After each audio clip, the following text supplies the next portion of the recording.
All right. Hey, everyone. It is Dee and Larry Corchin. We are here. It is Monday, March 1st already, and we are here for Team Time.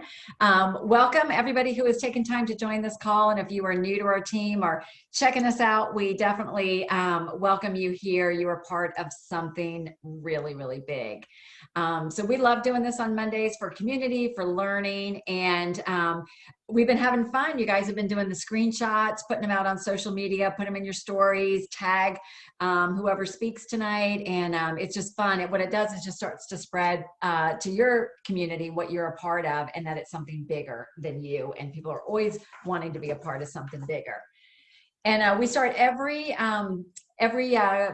meeting with a bit of inspiration. So I just wanted to share with you something. It's actually a quote from Dolly Parton. My mom gave me this little book. It says, I really needed this today. And they're these short little inspirational moments that a lot of them just hit me spot on. But I thought this one could apply to every one of us on tonight's call. It's Dolly Parton, and she says, if your actions create a legacy that inspires others to dream more, learn more, do more, and become more, then you are an excellent leader. So thank you guys for what you're doing to help lead others to success. Do you want to take it? Yes, I'll take it. So right there, let's jump in. It is March 1st, so we always take a look at what happened in February, and congratulations. Another fantastic month in February. We had 429 new clients. So think about that. Across the entire organization, 429 new clients. They were all with Frank Davis. I was just seeing if Frank was paying attention there for a second. No, we had 429 new clients across the organization, and just a great month. 31 new coaches, and second highest group volume ever as far as under the Corchin umbrella, if you think about it that way. So again, congratulations. Again, great job, everybody. In a short month. Again, I felt like the month was a sprint, right? Yeah. It seemed like February 1st, boom, the month was over. So, but great job. Just a reminder, we have tomorrow night, we have the celebration of all our leaders, and that's Facebook Live, and that's at 8 p.m. tomorrow evening. And again, congratulations to everybody that ranked up for the month. That is listed, I hope you saw it, that's in our Coaches Opt for Change page. So again, congratulations to everybody and their accomplishments. Keep it going, it's great. We're helping a lot of people. So let's move on. We're in March. So again, I know that daffodils have popped here in Marietta, Georgia, and spring is around the corner. So it's all good news. I have a feeling we'll get some snow though. As soon as the daffodils pop, I'm like, oh, cold weather's gonna come in one more last time and hit us. But some of the March tips I just want to share with you that we put together. Senior coach and above, a reminder to do your map. The map is an excellent tool for you to have a conversation with your mentor and again, identify where you're going. If you don't have a map, you don't know where you're going, right?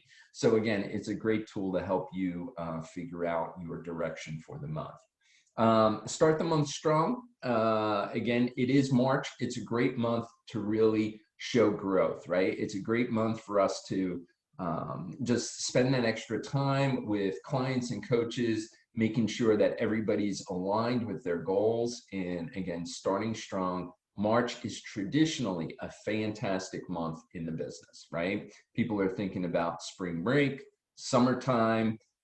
It's a longer month. So again, and Easter isn't too far off of that. So another thing we have out there, Fast Track to Freedom.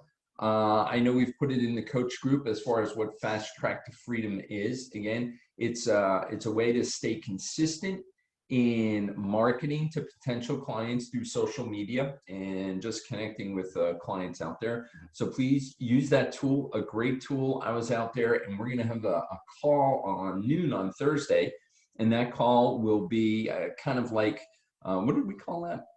A mastermind call. So I'm jumping ahead a little bit to save the dates, but again, we'll be talking about that more on Thursday.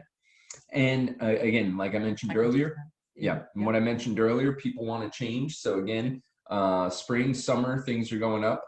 That is kind of the marketing kind of connection direction we want to work with our clients on. And again, optimism. I don't know if you're feeling it, but I'm sensing more optimism out in the world these days.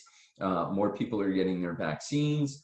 More states are opening up more and more as far as people getting out. So that's a positive. Springtime, summer, I think people are just dying to break out of where we've been. So again, a great opportunity for us to come alongside folks. And then that's it. Yeah. Historically, again, a strong month. Yeah, I think, like you said, people are so ready for change. And I think also in March is when people realize, like, holy smokes, I thought I was going to get this under control in January. You know, people that are trying it on their own. And then they're like, well, I was doing it in February. And then when they realize they don't, it's like, oh, maybe I need, some help. So I just encourage you, just like Larry said, just start out strong. I think sometimes beginning of a month comes and we're like, phew, and we kind of take our foot off the gas and whatnot. And then we're trying to ramp it up again at the end. And if you just, the consistency is the name of the game. So love this fast track and how many of you guys signed up for that. So just that daily action, you'll realize it doesn't take a lot to make great impact. So the other couple things just wanted you to save the date on. We've been working with Dan Bell and team, and Dan is going to do an Explore coaching business presentation. We are going to do it on March 18th. We're going to be sharing stories of inspiration. March 18th at 8:30 p.m. It's a Thursday night. We are going to do that live in the Doing Well by Doing Good group. That will be the only way somebody can access that. So what we're going to be doing in the next couple of weeks is some training on how do you identify candidates, how do you invite them, how do you get them into the group, into that event, and then follow up with them. So glad Dan is doing this for our team, you guys. And then we announced it last week, our very first executive director leadership retreat for our organization is going to be happening at the end of April. I love it and the excitement.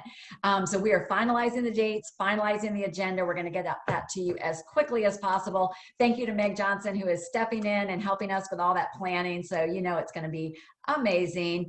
And you can qualify if you qualify as an executive director in 2021. So January, February, or March could be your month. So for yourself, for somebody on your team, jump on board. The Fast Track to Freedom is a great tool to work with. I think we're going to do it in Camden, New Jersey. So beyond that, we're going to move on. No, we're not. It'll be in Georgia. Beyond that, we are going to start talking tonight. So Larry talked about all the new clients we brought on, but it also talked about it being the second highest group volume. And so group volume means two things. That's all the orders that have been coming in for existing clients as well as new. So it's so important, you guys, to support our existing clients well on their journey, because we are in the transformation business and it is so fun when they say yes to the program, but our real role begins when they say yes. And we talked last week about how to launch them. So this week we're going to spend some time on what does weekly client support look like. And our most important message we want to communicate, you guys, is that, again, you're the facilitator. I hear from a lot of coaches, we get a little nervous, we get scared, we don't necessarily want to call our clients because we're not sure what to do when they get stuck. So we're going to talk about that tonight. And really to kick us off, we're going to have Frank and Shauna Davis speak. They carry an extraordinarily large volume of clients, and they handle client support well. What they do together is well beyond individually. What they do is well beyond what a lot of us do. So I really want you to pay attention to how they organize their day, how they organize their calls, and the tools that they use. So take it away, Frank and Shauna. Okay, thanks so much. We're so excited. I'm trying to set my timer here, Dee. We're so excited to talk tonight and to share this with you because I think it's something that we're finally getting the master on. And in the beginning, when I was a new coach, I was a little nervous about calling clients, and I think that's normal. But one of the important things to remember is you're the one that knows everything here, not your client. And you know what to do, you know how to coach the program, and you know what to tell them, you know how to lead them through it. So there's really no need to be nervous about calling them because you're the quote professional here, not them. It doesn't matter who you're talking to. So one of the things that I do when I start a new client is the kickoff call. I think is the most important thing that I do with them right up front. And I just want to make sure I take time with them on that kickoff call to let them know what their day is going to be like and, you know, their starting day. And I try to kind of take them through a schedule on their first day. After that, I call them on those 4 nightly calls, and then I put them on a weekly call. And I don't ask them, hey, what day of the week do you want me to call you? I tell them what day of the week I do my calls. And if you have a 2-day-a-week call, then you can give them a choice. I have a 1-day-a-week call. So I give them morning or afternoon into evening. And then we narrow it down at that point about the ballpark of time I'm going to call them. But I let all my clients know, don't expect a call from me at 6 on the dot, because we've got so many clients we're working through that, you know, it's going to be in a ballpark area. So that takes a lot of pressure off of me when they know that this is the ballpark range of time I'm going to call them in. And I try to posture that early on, that this is a 2-way relationship and they can count on me to call them every week. And so I'm going to count on them to put me in their calendar. And I say that in a really nice way, not posturing them in a mean way. But one of the things that you have to do is stay really organized. And so, you know, I keep my client check-in pages very organized. One of the things I ask them right up front is, what are we celebrating? What's a victory for you this week? I usually will ask them what a challenge is, if they had a challenge. I want to know if they're in their life book. But it's not, I'm not trying not to grill them with questions. It's more conversational.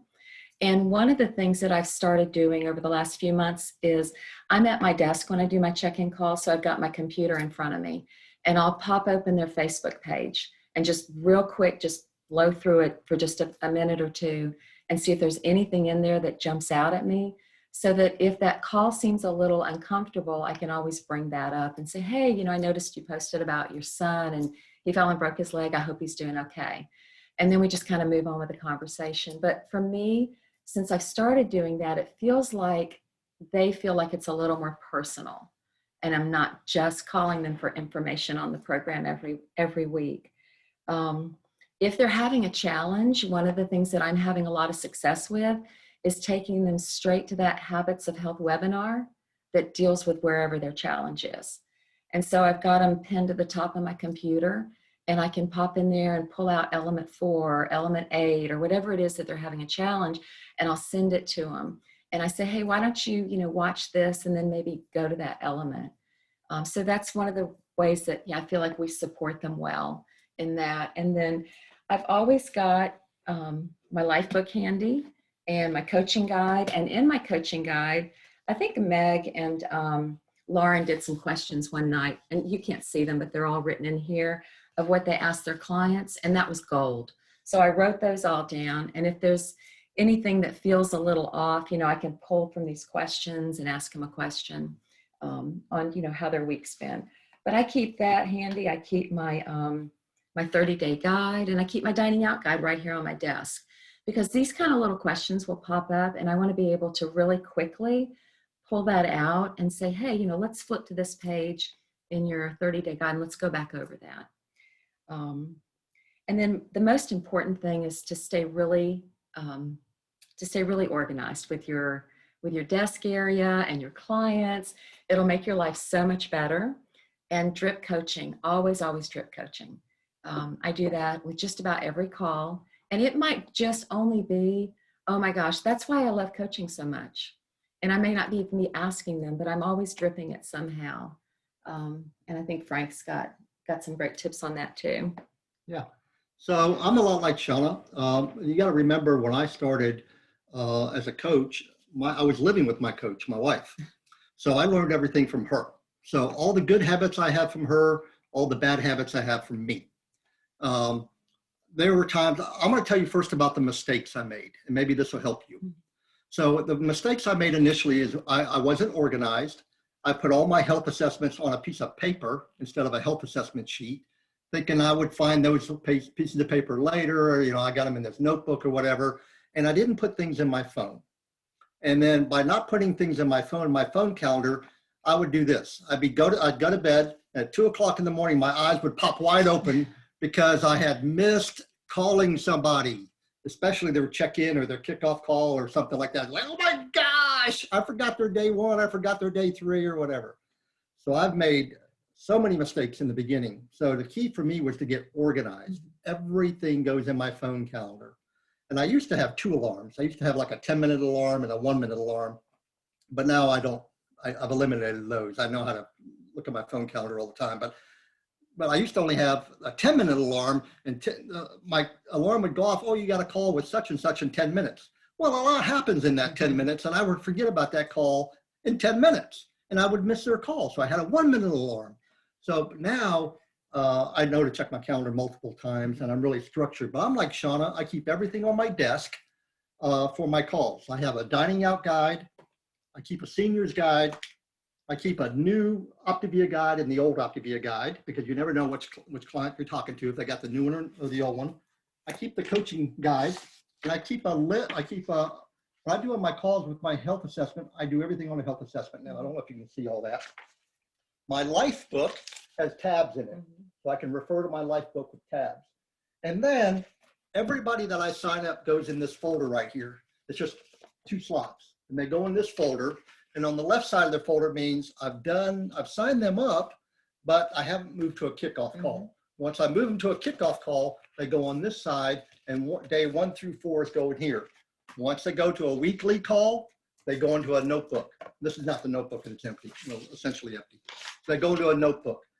Now, there's another notebook that clients go into if I do a call and they're not interested. It's called not interested notebook, and they go to a notebook like that. Or they have a file where they go in alphabetically.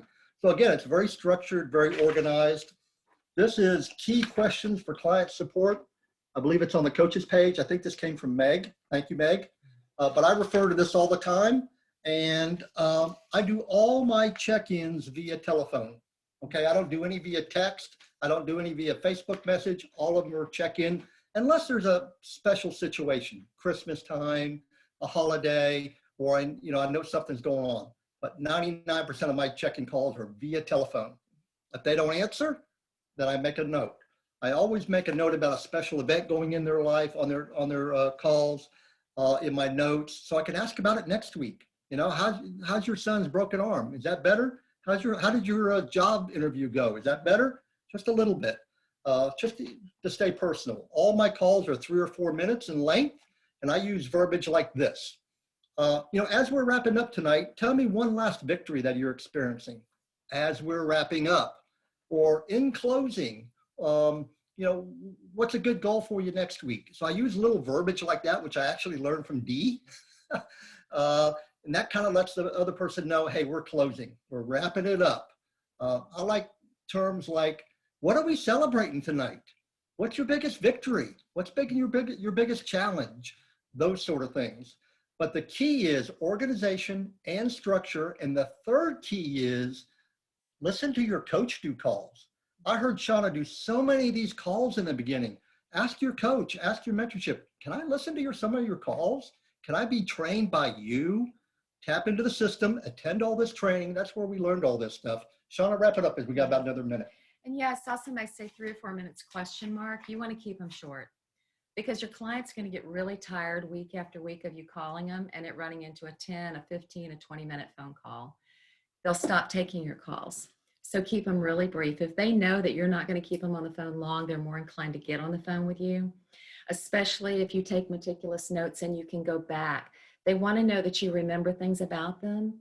And so just write all those little detailed things down, and, maybe check really quick and ask them about something from the previous week, but develop that relationship with them. But not the chatty one, because it's so easy. And if you've got friends that you're coaching, say, hey, I've got my coach hat on tonight. We're coaching tonight. Let's catch up maybe on Saturday with our friend stuff. And that will help, and 5 minutes is good too. Yeah. I mean, 3 to 5 minutes, that's really good, Beth, because 5 is what we try to keep it under. We do the same thing with the folders. I have a folder back here with flowers on mine, but we do the same thing, how we keep our clients. I just keep all my clients in a drawer because I have a desk that has a file drawer, and I love that. And then I have a little file cabinet that I got from Target instead of notebooks, and they go not interested or inactive clients. And that way I can keep them, you know, if I have a client, I had a client come back recently and I just couldn't place her. And she was somebody in depth that had bumped up to me, but she was in that folder. So I was able to find her by her first name really easy. So just stay as organized as you can. So key to you being successful. And I don't have a fancy desk and a fancy office, okay, like Shauna. So you can build it with this little corner desk I have in our master bedroom. All right, that's where I live when I do my check-in call. So, and again, the biggest advice I can get you is just dive in. You don't need to know anything about coaching. You don't need to be perfect. I had a client one night ask me about, hey, can I have jicama on my program? I'm like, what is jicama? I didn't even know what jicama was. I got off the phone. I said, Shauna, what is jicama? She said, oh, it's some type of vegetable. So I'm always telling my clients, hey, I don't know about that. I don't cook. I don't know ingredients. I don't know this. I don't know that.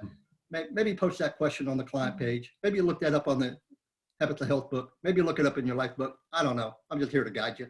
I know how to lose weight. I play dumb. Hope that helps. And it seems to be working for you. Love it.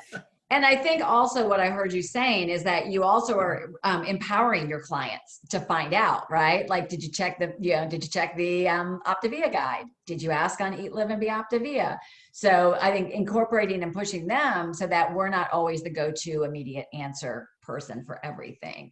I do have a question because I think a lot of people are, I think one of the greatest challenges as a coach is keeping our calls short. But it is also the most effective skill we can develop because of exactly what you said. You know, we never want, you know, them to look and go, oh my God, D. Korchin, I don't have time for that. You know, we just don't want that to happen. But we also want that 3 to 5 minutes to be very effective because you guys bring on a lot of coaches. So not only are you talking to them about their physical health and their journey, but how are you also dripping there or actually inviting to coaching during that kind of time frame? Okay, go ahead. So what I do is on the kick, I kind of start dripping on the health assessment. You know, say, hey, I used to work, I don't work anymore. I'm a full-time coach. But on the kickoff calls, where I drip up the coaching, I say, you know, before you get started, you might want to go ahead and take a picture of yourself or have your spouse take a picture, you know, kind of a front-facing, side-facing. I said, I don't need to see that picture right now, but you're going to be so glad you have that picture to refer back to when you lose your weight. Plus, you're going to be glad you have that picture when we partner together as coaches. Boom. I'm right there on the kickoff call. When we partner together as coaches, and then I just go right on with my other stuff, you know, I'm saying on my kickoff call, but I drip coaching and I keep a note in my health assessments every 2 or 3 days. I don't want to drip coaching every time I get them on the phone because then they're going to think every time he's mentioning this coaching. But every 2 or 3 days or 4 days, whatever is comfortable, I'm dripping coaching again. They may tell me, oh, I looked up jicama. I know what jicama is.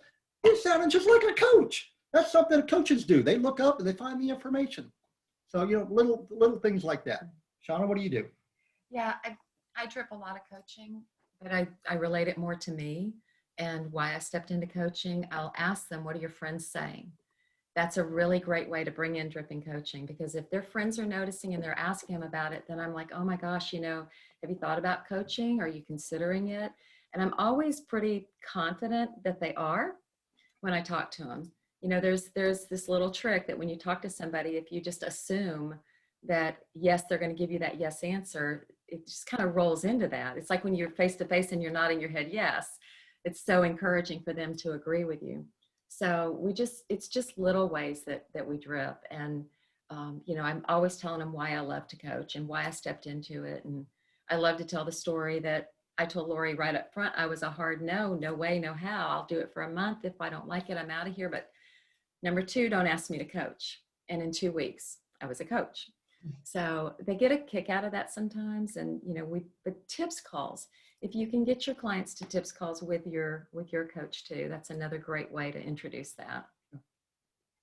And what I do is, so if I have a client who has a family member or friend or coworker, and they're going to refer that person to me, I always say, great. Are we coaching them together or am I coaching them? And they say, what do you mean, are we coaching them together? And I say, well, they're your family member, they're your coworker. Who are they going to listen to? They're going to listen to you more than they are to me. You already have a relationship with them. Now, I know you don't know how to be a coach, but I'll coach them with you. So we'll coach them together. So that's kind of the verbiage I use. But Shauna and I are both dripping coaching all the time, every 3 or 4 days, whenever we're talking to her, or every 3 or 4 calls all the time.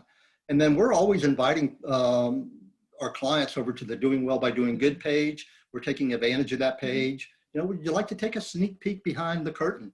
Would you like to take a look into our world?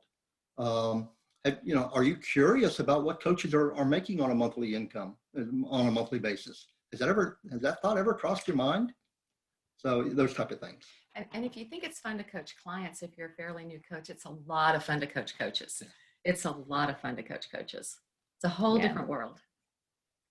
That's such a good point. And I hope you guys picked up on Frank and Shauna, what they talked about. They talked about posturing, right? So they're bringing up coaching with the expectation that people are going to say yes and step into coaching. And I think so often, like I'm not going to say we might get hesitant on even calling the client because we're feeling like it's our responsibility to get them through a challenge, or we don't want to bring up coaching because we get stories that we tell in our head.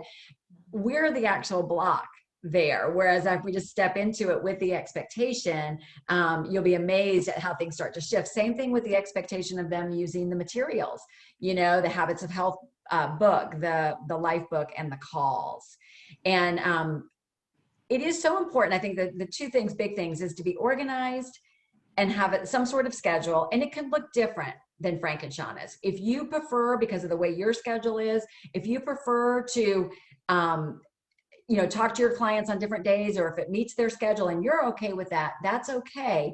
We just want to be careful that you don't end up too scattered, because sometimes what we have with coaches is they feel like they're on all the time. And I've got this call and it's at dinner time because that's the only time she can talk. And then this one wants to talk at 9. And I think the big point they were saying is that you do get to be the driver of this, that it's kind of like you're setting your own hours as a doctor or whatever. And I can't even tell you how many times I changed gears on this until I got a rhythm that worked well for me. Yep. I was just going to share tonight. First of all, Frank and Shauna, that's fantastic. Thank you so much for sharing all that information tonight. I was just going to say, just going back to tools, again, we have lots of tools. We have lots of things for our clients to plug into, and we have lots of things for our coaches to utilize in order to keep our clients plugged in. Okay. The book, I would tell you though, if a client starts to plug into the book, okay, I know we have a clock, and I know we want to make sure that we stay on a clock with our clients and our call-ins, but go with it, because that is an indication of somebody solid that wants to grow, but also is a potential coach candidate. Okay, so recognize that when somebody's investing in their program, that is somebody you want to invest in. If somebody's just giving you a half-ass, well, try to awaken them, but if they don't awaken, just keep going. Just keep going. There's more people out there that need the help. And lastly, I just wanted to share, it is the beginning of the month. One of the things that I look at each and every day, I'm the numbers guy. Everybody knows that, right? I want you to make sure you're running your client reports and your premier reports. Okay? It's very important to look, because sometimes a client may drift on you. Okay? They may push their order. They may not pick up a call 1 or 2 weeks in a row. And then before you know it, you're like, what happened to Sally? What happened to Bob? And it's half a month and you haven't talked to them and you don't know where they are. It's a great opportunity to go through your list of clients to make sure you've touched them in some way. Okay, a text, a phone call, attempted phone call, email, whatever it may be. So again, sometimes we forget about them because they get stuck, and we've got to, as a coach, we want to kind of pull them back. And I think I just wanted to address, as we're wrapping up before heading over to Dr. A's call, a couple of people said, how do you keep the call short? What's the language you use to wrap it up? And a lot of what I've learned on that was from Lori Anderson, Dr. A's wife. She was the first original health coach. And what she would say is, when she would call them, she would say, I'm so glad I caught you because I've got another call at 2:15. Like if their call was at 2, she'd say, oh, I'm so glad I caught you before I have to get on my next call. And then she would actually set an alarm on her phone so that it would ding. So she'd say, I got to go. Even if she didn't have a call, she would make it sound like she did. Another way to wrap it up is when they're talking, say, hey, before we wrap this up, just want to make sure that I address all your questions because I've got to make another quick phone call. And so just a polite way of kind of closing the door, giving them one more chance to ask a question. But if it gets into just this, I find it's generally they're making excuses for why they're not on plan. You know, like they're giving you the story, and then your response to the story is to direct them to a tool. And then I'll say, would you be able to take a look at that? And then would you text me your biggest takeaway on it? So I put it back in their lap to do some work around it. All righty. Well, that's a wrap. One last thing. We talked about premieres. March, according to the Premier Report, will be the largest month this team will have. Now, again, we know people don't order and they may push their orders. But again, I just share that with you because, again, when you look at January, you look at how fast February was, that's why March is the way March is. So again, make it a great month as far as that goes. And I know you guys will do fantastic. Let's go over to Dr. A's call and our training call tonight. We love you guys. Have an awesome, awesome week. All Take right. care. Thanks for being here. Thanks, Frank and Chana. Take care. Bye. Bye.